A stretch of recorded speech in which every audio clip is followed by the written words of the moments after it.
ரூ. 5,000 வரி ஒரே கவர்ல ஒரே இரவுல 28,000 ரூபாய் ஆச்சு. முன்னறிவிப்பு இல்ல, விளக்கம் இல்ல. சென்னையில 3.5 லட்சம் வீடுகளுக்கு இந்த மாதிரி கவர் போச்சு. ஆனா 4 நாட்கள், அந்த 4 நாட்கள்ல அந்த மொத்த வரி இயந்திரமே இன்னைக்கு நின்னாச்சு. நிறுத்தினது எந்த கட்சியுமே இல்ல, எந்த கோர்ட்டுமே இல்ல. அது எப்படின்னு இந்த வீடியோல பார்க்க போறோம். ஹாய், ஹலோ ஃப்ரெண்ட்ஸ், நான் உங்க எஸ்கே பேசுறேன். இந்த 4 நாட்கள்ல தமிழ்நாட்டு அரசியலுடைய ஒரு புதிய விதி எழுதப்பட்டிருக்கு. நான் இந்த மொத்த விவகாரத்துக்கு ஒரு பேர் வச்சிருக்கேன், த ஸ்கை டாக்ஸ். ஏன் அந்த பேருன்னு இன்னும் ஒரு நிமிஷத்துல உங்களுக்கு புரியும் மை டியர் ஃப்ரெண்ட்ஸ்.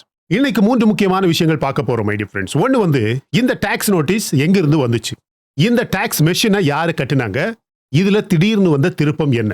ரெண்டாவது விஷயம், இதே மாதிரி டாக்ஸ் உயர்வு 2018லயும் நடந்துச்சு, 2022லயும் நடந்துச்சு.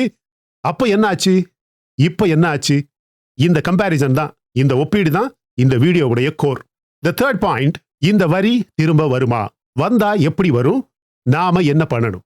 கடைசியில இப்ப இருக்கக்கூடிய அரசுக்கான ஒரு ப்ரொபோசல் இருக்கு, அதை பற்றி நீங்க என்ன சொல்றீங்கன்னு பார்க்கலாம். நாம தைரியமா சொல்லக்கூடிய ஒரு ப்ரெடிக்ஷனும் இருக்கு. சரி, முதல்ல இந்த ஸ்கை டாக்ஸ் அப்படிங்கிற பேரை நான் ஏன் சொல்றேன். உங்க வீட்டை பொதுவா நீங்க எப்படி பாப்பீங்க, தெருவுல இருந்து பாப்பீங்க. ஆனா இந்த கிரேட்டர் சென்னை கார்பரேஷன் உங்க வீட்டை எப்படி பார்த்துச்சு தெரியுமா, எப்படி அளந்துச்சு தெரியுமா, வானத்திலிருந்து. ஆமா ஃப்ரெண்ட்ஸ், தமிழ்நாட்டில் முதல் முறையாக ட்ரோன் பயன்படுத்தி ஹவுஸ் பில்ட் ஏரியா அளந்து கணக்கு போடப்பட்டிருக்கு. எஸ், ட்ரோன் பறந்துச்சு, சேட்டலைட் படம் எடுத்துச்சு. ஜிஐஎஸ் மேப்பிங் அப்படிங்கிற ஒரு டெக்னாலஜி இருக்கு. அதுல உங்க வீட்டுடைய ரூஃபை வச்சு உங்க பில்டப் ஏரியா எவ்வளவுன்னு ஸ்கொயர் ஃபீட் கணக்கா அளந்தாங்க. அப்புறம் என்ன பண்ணாங்க, அந்த அளவை நீங்க கார்பரேஷன் ஏற்கனவே ரெக்கார்ட்ல எழுதி கொடுத்திருக்கிற பில்ட் ஏரியா அளவோட ஒப்பிட்டு பார்த்தாங்க. ரெண்டுக்கும் வித்தியாசம் இருக்கா? உடனே உங்க பேருக்கு ஒரு டிமாண்ட் நோட்டீஸ். யாரும் உங்க வீட்டுக்கு வரல, உங்ககிட்ட ஒரு கேள்வி கூட கேட்கல, ஸ்ட்ரெயிட்டா ஒரு கவர்ல ஒரு டாக்ஸ் டிமாண்ட். அதான் ஃப்ரெண்ட்ஸ் ஸ்கை டாக்ஸ்ன்னு நான் சொல்றேன். இப்ப இதனுடைய ஸ்கேல யோசிங்க. சென்னை கார்பரேஷன்ல மொத்தம் எத்தனை பேர் சொத்து வரி கட்டுறாங்க தெரியுமா? 15 லட்சம் பேர், 15 ஜோன்ஸ். அதுல 3.5 லட்சம் பேருக்கு இந்த நோட்டீஸ் வந்திருக்கு. அதாவது கிட்டத்தட்ட 4 வீட்டுல ஒரு வீடு. உங்க தெருவுல 10 வீடு இருந்தா அதுல 2-3 வீட்டுக்கு நீ இத்தனை வருஷமா குறைச்சு ப்ராப்பர்ட்டி டாக்ஸ் கட்டியிருக்க அப்படின்னு கடிதம் வந்திருக்கு. அதுவும் எப்பல இருந்து கணக்கு தெரியுமா? அக்டோபர் 2025 இருந்து ரிவர்ஸ் நோட்டீஸ். இப்போ இந்த கரண்ட் டேட்ல இருந்து போன வருஷம் வரைக்கும் இந்த வரி கணக்கு வந்திருக்கு மை டியர் ஃப்ரெண்ட்ஸ். சரி ஃப்ரெண்ட்ஸ், இப்போ நான் ஒரு முக்கியமான கேள்வி உங்க முன்னாடி வைக்கிறேன். இதே இந்த டாக்ஸ் மிஷினை தமிழ்நாட்டு மக்களுக்காக, முக்கியமாக சென்னை கார்பரேஷன்ல இருக்கக்கூடிய வீடுகளுக்காக கட்டினது யாரு? தாவைக்க அரசா, திமுகவா? இப்ப நான் சொல்லக்கூடிய இந்த டைம் லைனை நீங்க எடுத்து வச்சுக்குங்க. இந்த ஒரே ஒரு படம் போதும், இந்த ஸ்கிரீன்ஷாட் போதும், மொத்த கதையுமே இதுக்கு உள்ளதா இருக்கு. 2018 அப்ப ஆட்சி யாரு? ஏடிஎம்கே. அப்ப சென்னை கார்பரேஷன் ஒரு செல்ஃப் டிக்ளரேஷன் டிரைவ் நடத்துச்சு மை டியர் ஃப்ரெண்ட்ஸ். உங்க வீட்டுடைய உண்மையான அளவை நீங்களே சொல்லுங்க அப்படின்னு ஒரு செல்ஃப் டிரைவ் நடத்துச்சு. என்ன ஆச்சு தெரியுமா? 1.5 லட்சம் வீட்டு உரிமையாளர்கள் அவங்களே ஒத்துக்கிட்டாங்க, ரெக்கார்ட்ல இருக்கிற அளவுக்கும் எங்களுடைய வீட்டு உண்மையான பில்டப் அளவுக்கும் வித்தியாசம் இருக்கு அப்படின்னு ஒத்துக்கிட்டாங்க. அந்த டேட்டாவை வச்சுதான் இந்த ஜிஐஎஸ் சர்வே ஆரம்பிச்சது. அப்புறம் கோவிட் வந்துச்சு, மொத்த எக்ஸசைஸுமே உடனடியாக ஃப்ரீஸ் ஆச்சு. கோவிட் முடிஞ்சது, மெஷின் மறுபடியும் ஓட ஆரம்பிச்சது. அதுக்கப்புறம் ஆட்சி யாரு? திமுக. அப்பதான் ஒரு முக்கியமான முடிவு எழுதப்பட்டுச்சு. இந்த ரிவைஸ்ட் அசஸ்மெண்ட் அக்டோபர் 2025 இருந்து எஃபெக்டிவ் அப்படின்னு சொன்னாங்க. அந்த முடிவோட கடிதங்கள் தபால்ல போய் விழுந்தது எப்ப தெரியுமா? இப்ப ஆகஸ்ட் 2026. ஆட்சி யாரு? தாவேகா. புரியுதா ஃப்ரெண்ட்ஸ்? ஏடிஎம்கே காலத்துல டேட்டா, திமுக காலத்துல ஆக்ஷன் அண்ட் டேட், தாவேகா காலத்துல நோட்டீஸ். 3 அரசு மாறிடுச்சு. ஆனா இந்த டாக்ஸ் என்ஜின் அது பாட்டுக்கு ஓடிட்டே இருந்துச்சு. டு பி ஆனஸ்ட், இது எந்த ஒரு கட்சியுடைய கான்ஸ்பிரசியுமே கிடையாது. அதுதான் இந்த கதையுடைய உண்மையான ஸ்கேரி பாத், ஒரு பயமுறுத்துற உண்மை அப்படின்னு சொல்லலாம். இந்த லெட்டரை எந்த அரசியல்வாதியும் அனுப்பல, மாறாக ஒரு சிஸ்டம் அனுப்புச்சு, யார்கிட்டையுமே கேட்காம. இது என்ன எஸ்கே நீங்க சொல்ற தேரியா அப்படின்னு கேட்பீங்க. இல்ல ஃப்ரெண்ட்ஸ், இதுக்கு ப்ரூஃப் இருக்கு. அதுவும் யார் வாயிலிருந்து தெரியுமா? சென்னை மாநகராட்சி கவுன்சிலுடைய டிப்யூட்டி மேயர். அவர் எந்த கட்சி தெரியுமா? திமுக கட்சி தான். அவரே பத்திரிகை கிட்ட சொல்லி இருக்கிறாரு. அவருடைய வார்த்தைகளை கிட்டத்தட்ட நான் அப்படியே சொல்றேன். இந்த வருஷம் மக்களுக்கு கஷ்டம் வேணாம், தேர்தல் வருது, அதனால வரி அதிகரிக்கக்கூடிய திட்டத்தை நாங்க தள்ளி வச்சோம். போன மாதம் கவுன்சில் மீட்டிங்ல கமிஷனர் கிட்ட இதை சொன்னோம், கார்பரேஷன் கமிஷனர் கிட்ட இதை சொன்னோம். டாக்ஸ் இன்க்ரீஸ் பண்றதுக்கு பதிலாக அரசு கிட்ட ஒரு 2000 கோடி ரூபாயை ஸ்பெஷல் ஃபண்ட் அப்படின்னு கேளுங்கன்னு சொன்னோம்னு திமுக கட்சியை சார்ந்த ஒரு மேயர் சொல்றாரு. ஆனா கார்ப்பரேஷன் கமிஷனர் எங்களுக்கு தெரியாமலேயே இதை எக்ஸிக்யூட் பண்ணிட்டாரு, டாக்ஸ் நோட்டீஸ் அனுப்பி இருக்கிறாரு அப்படின்னு சொல்றாரு. இது அவருடைய குற்றச்சாட்டு ஃப்ரெண்ட்ஸ். நிஜமா இது நடந்ததா இல்லையான்னு விசாரணை தான் சொல்லணும். ஆனா ஒரு நிமிஷம் யோசிங்க ஃப்ரெண்ட்ஸ், மக்கள் ஓட்டு போட்டு தேர்ந்தெடுத்த கவுன்சிலுக்கே இது தெரியலனா தபால்காரர் கவரை கொண்டு வர்ற வரைக்கும் சாதாரண மக்களுக்கு எப்படி தெரிஞ்சிருக்கும்? இது கிரவுண்ட்ல என்ன பண்ணிச்சு தெரியுமா? சென்னை முழுவதுமாக எப்படிப்பட்ட சிக்கலை உருவாக்குச்சு தெரியுமா? ஒரே ஒரு உதாரணம் சொல்றேன். மொகப்பேர் வெஸ்ட்ல 1840 பிளாட்ஸ் இருக்கக்கூடிய ஒரு பெரிய காம்ப்ளெக்ஸ். அந்த அசோசியேஷன் என்ன சொல்லுது தெரியுமா? 1062 ஸ்கொயர் ஃபீட் இருக்கிற பிளாட்டை சென்னை கார்ப்பரேஷன் ரெக்கார்ட்ல 1498 ஸ்கொயர் ஃபீட்னு திமுக காலங்களில் போட்டிருக்காங்களாம். அதாவது அவர்கள் எடுத்த அளவே தப்பு அப்படின்னு சொல்றாங்க. இது அந்த அபார்ட்மெண்ட் அசோசியேஷன் மக்கள் இருக்காங்க பாத்தீங்களா, அவங்களுடைய வாக்குவாதம், அவங்களுடைய ஆர்குமெண்ட். அப்படின்னா அந்த ஒரு காம்ப்ளெக்ஸுக்கு மட்டும் வருஷத்துக்கு கிட்டத்தட்ட 30 லட்சம் ரூபாய் எக்ஸ்ட்ரா கொடுக்கணும். இது அவர்களுடைய கணக்கு. இதை சென்னை கார்ப்பரேஷன் கிட்ட கேட்டா அவங்க இன்னுமே அதை ஒத்துக்கல. ஆனா இந்த மாதிரி கதைகள் ஒவ்வொரு ஏரியாலிருந்தும் இப்ப வர ஆரம்பிச்சிருக்கு மை டியர் ஃப்ரெண்ட்ஸ். கடந்த ஒரு வாரமாக X, Facebook, Instagram, apartment, WhatsApp group அப்படின்னு எல்லா சோசியல் மீடியா பிளஸ் அரசியல் மேடைகளில் கூட ஒரே கொந்தளிப்பு. RS பாரதி, நயினார் நாகேந்திரன் உட்பட ஆட்சியில இருக்கக்கூடியவர்களின் வீட்டில் இருக்கக்கூடிய அம்மா வரைக்கும் கேட்கிறானுங்க. சோ கடந்த 4 நாட்களாக என்ன நடக்குதுன்னு நீங்களே பாருங்க. டேட் பை டேட்டா சொல்றேன். ஆகஸ்ட் 11 கோபம் வெடிச்சது. கம்ப்ளைண்ட்ஸ், ட்வீட்ஸ், ஜோனல் ஆபீஸ் வாசல்ல அப்ஜெக்ஷன் லெட்டர்ஸ். சென்னை கார்ப்பரேஷன் முதல்ல என்ன பண்ணுச்சு? அதை டிஃபெண்ட் பண்ணுச்சு. கமிஷனர் சமீரன் அப்படிங்கிறவரு விளக்கம் கொடுத்தாரு. இது டாக்ஸ் இன்க்ரீஸ் கிடையாது, தப்பான அசஸ்மெண்ட்டை நாங்க சரி பண்றோம் அப்படின்னு சொன்னார். அப்ஜெக்ஷன் இருந்தா இன்னொரு 15 நாள்ல நீங்க அப்பீல் பண்ணுங்க அப்படின்னு சொன்னார். மக்களுடைய கோபம் குறைஞ்சதா? குறையவே இல்லை. ஆகஸ்ட் 14ஆம் தேதி சென்னை கார்ப்பரேஷனுடைய அதிகாரப்பூர்வமான அறிவிப்பு, reassessment is on hold with immediate effect அப்படின்னு சொல்றாரு. அந்த ஸ்டேட்மெண்ட்ல ஒரு வரி இருக்கு மை டியர் ஃப்ரெண்ட்ஸ், அதை மட்டும் நீங்க நல்லா கவனமா கேளுங்க. After consultation with the state government அப்படின்னு என்ன அர்த்தம்? இந்த முடிவு ரிப்பன் பில்டிங்ல மட்டும் எடுக்கப்படல. இப்போ ஃபோர்ட் செயின்ட் ஜார்ஜ் பேசுச்சு. 4 நாள்ல 3.5 லட்சம் நோட்டீஸ் ஃப்ரீஸ் ஆயிருக்கு. ஏற்கனவே 30,000 பேர் கட்டின 11.25 கோடி ரூபாய் அது அடுத்து வர வேண்டிய வரிக்கு அட்வான்ஸாக அட்ஜஸ்ட் பண்ணுங்கன்னு சிஎம் விஜய் அவர்கள் ஆர்டர் போட்டாச்சு.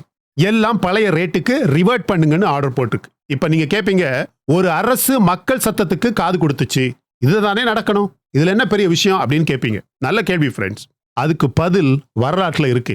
இதே சொத்து வரி கதை தமிழ்நாட்டுல 3 முறை நடந்திருக்கு மை டியர் ஃப்ரெண்ட்ஸ். 3 தடவையும் 3 விதமாக முடிஞ்சிருக்கு. இந்த பேட்டர்னை நீங்க பாத்தீங்கன்னா இப்ப நடந்திருக்கு பாத்தீங்களா, அதனுடைய அர்த்தம், அதனுடைய உண்மையான மதிப்பு உங்களுக்கு தெளிவாக புரியும். ரவுண்ட் 1 2018 ஏடிஎம்கே அரசு சொத்து வரியை உயர்த்துச்சு. அப்போ அப்போசிஷன்ல இருந்த டிஎம்கே என்ன பண்ணிச்சு தெரியுமா? தெருவில் இறங்கி போராடிச்சு. ரிசல்ட் உடனடியாக ரோல் பேக், வரியை வாபஸ் வாங்கினாங்க. ரவுண்ட் 2 2022 அப்ப திமுக ஆட்சியில் எலெக்ஷன் மேனிஃபெஸ்டோல வரியை குறைப்போம்னு சொன்ன அதே டிஎம்கே 24 வருடம் இல்லாத அளவுக்கு அதிகமான வரியை கட்ட சொல்லுச்சு. சென்னை கோர் ஏரியால at the heart of the சிட்டில 50% இருந்து 150% வரைக்கும் டாக்ஸ் இன்க்ரீஸ் ஆச்சு. அப்போ இதே இந்த எடப்பாடி பழனிசாமி என்ன ட்வீட் போட்டார் தெரியுமா? இது ட்ரெய்லர் தான், இன்னும் பம்பர் பிரைஸ் எல்லாம் வரப்போகுதுன்னு சொன்னார். அந்த மனுஷன், அந்த இபிஎஸ் இருக்கிறார்ல, அவர் எப்பவுமே ஒரு பாலிசி தெரிஞ்ச, ஒரு கவர்னன்ஸ் தெரிஞ்ச அரசியல்வாதி மாதிரி பேசவே மாட்டார். என்ன கேட்டா திமுக செஞ்ச 50 வருடம் அழிவை விட எடப்பாடி பழனிசாமி 5 வருடம் செஞ்ச அழிவு தான் அதிகம். திமுக வரியை ஏத்தினப்ப இதே இந்த அதிமுக கட்சி மாநிலம் முழுக்க ஏப்ரல் 5ஆம் தேதி அன்னைக்கு போராட்டம் நடந்துச்சு. அந்த வருஷத்துல 2022 அது இன்னும் ஒரு படி மேல போய் திமுகவுடைய ஓன் கூட்டணியை எதிர்த்துச்சு. காங்கிரஸ் இதை கன்சிடர் பண்ணுங்க, ரீதிங்க் பண்ணுங்க அப்படின்னு சொல்லிச்சு. சிபிஐஎம் உடனடியாக நீங்க இதை ரோல் பேக் பண்ணுங்க, இல்லைன்னா போராட்டம் வெடிக்கும் அப்படின்னு சொல்லிச்சு. ரிசல்ட் என்ன தெரியுமா? எதுவுமே இல்லை, வரி அப்படியே நின்னுச்சு. ஏன்? அன்னைக்கு திமுக கிட்ட இது மாதிரியான எதிர்ப்பை தாங்கக்கூடிய கட்சியுடைய பலம் இருந்துச்சு, மெஜாரிட்டி இருந்துச்சு. எனவே அந்த வரி உயர்வு இன்னும் கூட தமிழ்நாட்டு மக்களின் வயிற்றுல அடிச்சுக்கிட்டே தான் இருக்கு. இப்ப ரவுண்ட் 3 2026 இந்த தடவை கவனிங்க ஃப்ரெண்ட்ஸ். எந்த கட்சியும் போராட்டம் நடத்தல, எடப்பாடி பழனிசாமி தெருவில் இறங்கல, யாரும் போராட்டம் அறிவிக்கல. கம்ப்ளைண்ட் எழுதினது, ட்வீட் போட்டது, அப்ஜெக்ஷன் லெட்டர் கொடுத்தது எல்லாருமே பொதுமக்கள். ரிசல்ட் என்ன தெரியுமா? 4 நாட்கள்ல வரி ரோல் பேக், வரியை திரும்ப எடுத்தாச்சு. இப்போ இந்த வரியை நான் ஒரு வரியில சொல்றேன். இதை நீங்க நோட் பண்ணிக்கங்க. 2018 ரோல் பேக் வர ஒரு பெரிய கட்சியுடைய போராட்டம் தேவைப்பட்டுச்சு. 2022 ரோல் பேக் பண்ணவே முடியல. ஆனா இந்த முறை வரி உயர்வே இல்ல, வரியை இன்க்ரீஸ் பண்ணவே இல்ல. சென்னை கார்ப்பரேஷன் கமிஷனர் ஒரு கிளீன் அப் பண்ணி நல்ல பேர் வாங்கிடலாம்னு திட்டம் போட்டு வெறும் 4 நாட்களிலேயே ஒரு கட்சி கூட தேவைப்படல.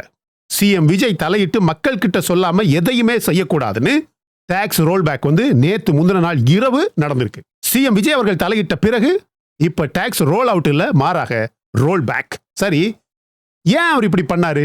ஏன் மற்ற அரசுகளை விட இது வித்தியாசமாக இருக்கு? நான் என்னுடைய ஹைப்போதிசிஸ் சொல்றேன் மை டியர் ஃப்ரெண்ட்ஸ். தாவேக் அரசு ஒரு புது அரசு, 108 சீட்ல ஆரம்பிச்சு கூட்டணி சப்போர்ட்ல ஓடக்கூடிய ஒரு அரசு. இதுக்கு திமுக மாதிரி 75 வருட கட்சி இயந்திரம் இருக்கா? இல்ல. அதிமுக மாதிரி ஊருக்கு ஊரு ஆலமரத்துக்கு கீழே ஒரு கூட்டம் உட்கார்ந்து இருக்கா? இல்ல. அப்ப இந்த அரசு கிட்ட இருக்கிறது என்ன? இந்த அரசு கிட்ட இருக்கக்கூடியது ஒரே ஒரு கேபிட்டல், மக்கள் நம்பிக்கை. அது போச்சுன்னா எல்லாமே போச்சு. அதனால இந்த அரசால மக்கள் கோபத்தை 4 நாட்கள் கூட தாங்க முடியாது. நீங்க கவனிங்க ஃப்ரெண்ட்ஸ், நான் இதை புகழ்ச்சியா சொல்லல, இது ஒரு ஸ்ட்ரக்சரல் அப்சர்வேஷன். டெமோக்ரஸில இது ஒரு வினோதமான உண்மை. அரசுக்கு பயம் இருக்கும்போது தான் மக்களுக்கு மரியாதை கிடைக்குது. ஆனா ஃப்ரெண்ட்ஸ், இந்த கதையை இங்கேயே நிறுத்திட்டா பாதி உண்மையை தான் சொன்ன மாதிரி ஆயிடும். Because it is only half truth. மறுபக்கத்தையும் நாம நேர்மையாக பார்க்கணும். அப்படின்னா இந்த ரீஅசஸ்மெண்ட், இந்த பில்டப் ஏரியாவை மெஷர்மெண்ட் ரீஅசஸ் பண்ணாங்கல்ல, அந்த மொத்த ஆக்டிவிட்டியுமே அந்த நோக்கமுமே முழுக்க முழுக்க தப்பா அப்படின்னு கேட்டா இல்ல. உண்மையாகவே இப்படி குறைச்சு டாக்ஸ் கட்டுறவங்க இருக்காங்களா அப்படின்னு கேட்டா இருக்காங்க. 2018 ஆண்டுல 1.5 லட்சம் பேர் அவர்களே ஒத்துக்கிட்டாங்களே, அதுதான் ப்ரூஃப். இந்த எக்ஸசைஸ், இந்த ஆக்டிவிட்டி முழுசா நடந்திருந்தா சென்னை கார்ப்பரேஷனுக்கு ஒரு வருடத்துக்கு 170 கோடி ரூபாய் எக்ஸ்ட்ரா வருமானம் வந்திருக்கும். அந்த பணம் யாருடைய பணம் ஃப்ரெண்ட்ஸ்? நம்ம ரோடு, நம்ம ட்ரைனேஜ், நம்ம ஸ்ட்ரீட் லைட், மழை வந்தா மூழ்கிற அதே சென்னைக்கு தான் அந்த காசு செலவாகி இருக்கும். இது சென்னையோட பிரச்சனை மட்டும் கிடையாது. பக்கத்துல பெங்களூர்ல பாருங்க, அங்க பிபிஎம்பி ஆடிட் பண்ணி ஒரு ரிப்போர்ட் வெளியிட்டதுல 4 லட்சம் ப்ராப்பர்ட்டிஸ் பெங்களூர்ல மட்டுமே அண்டர் டிக்ளேர்டுன்னு எஸ்டிமேட் இருக்கு. சோ இதுல இருக்கக்கூடிய உண்மையான கேள்வி என்னன்னா, வரி வசூல் பண்ணலாமா அப்படிங்கிறது கிடையாது. இதுல இருக்கக்கூடிய உண்மையான கேள்வி, வரி வசூலை எப்படி பண்ணணும், எப்ப பண்ணணும், முன் அறிவிப்போட சரியான அளவீட்டோட மக்களுக்கு அப்பீல் பண்ண டைம் இருக்கணும். பாருங்க, அவகாசத்தோட வரி வசூல் பண்றதுக்கும் வானத்திலேருந்து அளந்து சடாருன்னு கவர்ல டிமாண்ட் போடுறதுக்கு இருக்கிற வித்தியாசம் தான் நல்லாட்சிக்கும் அதிகாரத்துக்கும் இருக்கிற வித்தியாசம். அப்படின்னா இனிமே என்ன நடக்கும்? இங்க ஒரு வித்தியாசத்தை நீங்க நல்லா கூர்ந்து கவனிக்கணும். சென்னை கார்ப்பரேஷன் சொல்லியிருக்கிறது ஆன் ஹோல்ட், கேன்சல்டு கிடையாது. இந்த டாக்ஸ் மிஷன் திரும்ப வரும், வரத்தான் வேணும். ஆனா நான் ஆரம்பத்துல ப்ராமிஸ் பண்ண அந்த போல்டு ப்ரெடிக்ஷன் சொல்றேன், என்ன கோட் பண்ணுங்க. அடுத்த ஒரு சில மாதங்களுக்குள்ள இதே ரீஅசஸ்மெண்ட் முன் அறிவிப்போட ஒரு வார்டு லெவல் கேம்புகளோட பிசிக்கல் வெரிஃபிகேஷனோட திரும்பவும் வரும். அப்போ இதே மக்கள் அதை ஏத்துப்பாங்க. ஏன் தெரியுமா? ஊழல் இல்லாத ஆட்சியில மக்கள் வரிக்கு எதிரியே கிடையாது. டிஸ்ரெஸ்பெக்ட், அவமரியாதைக்குத்தான் மக்கள் எதிரி.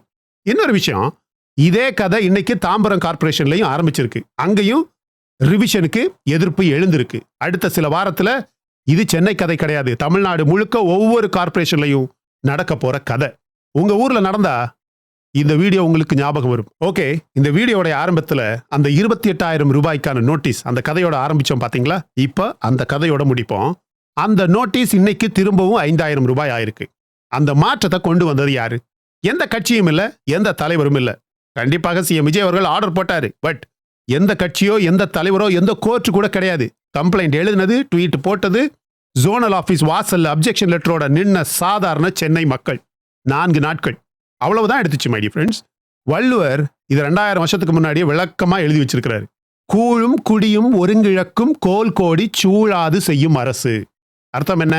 யோசிக்காம மக்கள் கிட்ட கேட்காம ஆணை போடக்கூடிய அரசு வருமானத்தையும் இழக்கும், மக்களையும் இழக்கும். 2000 வருஷத்துக்கு முன்னாடி எழுதின வரி ஆகஸ்ட் 14, 2026 அன்னைக்கு ரிப்பன் பில்டிங்ல நிரூபணமாச்சு. அந்த கார்ப்பரேஷன் கமிஷனர் அரசு கிட்ட கேட்டிருக்கணும், மக்கள் கிட்ட கேட்டிருக்கணும். இன்னைக்கு நான் உங்ககிட்ட கேட்கறது ஒரே ஒரு விஷயம் தான் ஃப்ரெண்ட்ஸ். இந்த வீடியோவை உங்க பிளாட் அசோசியேஷன் வாட்ஸ்அப் குரூப்ல, உங்க ஏரியா ஃப்ரெண்ட்ஸ் குரூப்ல ஷேர் பண்ணுங்க. ஏன் தெரியுமா? இந்த நோட்டீஸ் வாங்கின அந்த 3.5 லட்சம் பேர்ல நிறைய பேருக்கு இன்னும் தெரியவே தெரியாது. அவங்க எக்ஸ்ட்ரா கட்டின பணம் அடுத்த வரிக்கு அட்வான்ஸா அட்ஜஸ்ட் ஆகும் அப்படிங்கிற உண்மை. உங்க ஒரு ஷேர் ஒரு குடும்பத்துக்கு அந்த தகவலை கொண்டு போய் சேர்க்கும். ஓகே, அப்புறம் ஒரே ஒரு கேள்வி நான் உங்ககிட்ட கேட்கிறேன் மை டியர் ஃப்ரெண்ட்ஸ். இந்த ஜிஐஎஸ் மேப்பிங் ரீஅசஸ்மெண்ட் இந்த ட்ரோன் பயன்படுத்தி பண்ணுனாங்க பார்த்தீங்களா, அதை முழுசா இந்த அரசு கேன்சல் பண்ணணுமா இல்லை முன்னறிவிப்போடு சரியான முறையில் மறுபடியும் நடத்தணுமா? நீங்க இதை முழுசா கேன்சல் பண்ணணும் அப்படின்னு நினைச்சீங்கன்னா கமெண்ட்ல கேன்சல் அப்படின்னு டைப் பண்ணுங்க. இதை முறையா நடத்தணும். Fair tax collection is good for the government, good for the people. எத்தனையோ பேர் ஏமாற்றி அவங்களுக்கான டாக்ஸை கட்டாம இருப்பாங்க. ஸோ இதை ஒரு ஃபேர் அப்படிங்கிற முறையில், நல்லபடியான முறையில் இதை நடத்தணும் அப்படின்னு நீங்க நினைச்சீங்கன்னா ஃபேர் அப்படின்னு டைப் பண்ணுங்க. உங்க கமெண்ட்ஸை நான் பார்ப்பேன். யார் மெஜாரிட்டின்னு நான் இன்னைக்கு பார்க்க போறேன். நேரம் ஒதுக்கி இந்த வீடியோவை பார்த்ததுக்கு ரொம்ப நன்றி. உங்களுக்கு இந்த வீடியோ உண்மையிலேயே பிடிச்சிருந்தா லைக் பண்ணுங்க. நம்ம சேனலில் மற்ற வீடியோஸ் பாருங்க, உங்களுக்கு கண்டிப்பாக பிடிக்கும். பிடிச்சிருந்தா சப்ஸ்கிரைப் பண்ணுங்க. Thank you so much my dear friends, வாட்சிங் all my videos and supporting my channel. Until I come back with my next awesome video, it's bye bye from Suresh. Stay safe, stay positive, stay active and stay fit and always dream big in your life. நம்மளால எப்பவுமே எதையுமே எங்கேயுமே சாதிக்க முடியும் அப்படின்னு நம்ம first நம்பணும் my dear friends. And as I always say, please take care of your parents at your home. உங்க அப்பா அம்மாவை உங்க வீட்டிலே வச்சு நல்ல சந்தோஷமா பத்திரமா பாதுகாப்பா பார்த்துக்குங்க my dear friends. Because it's very very very very very important. Thank you.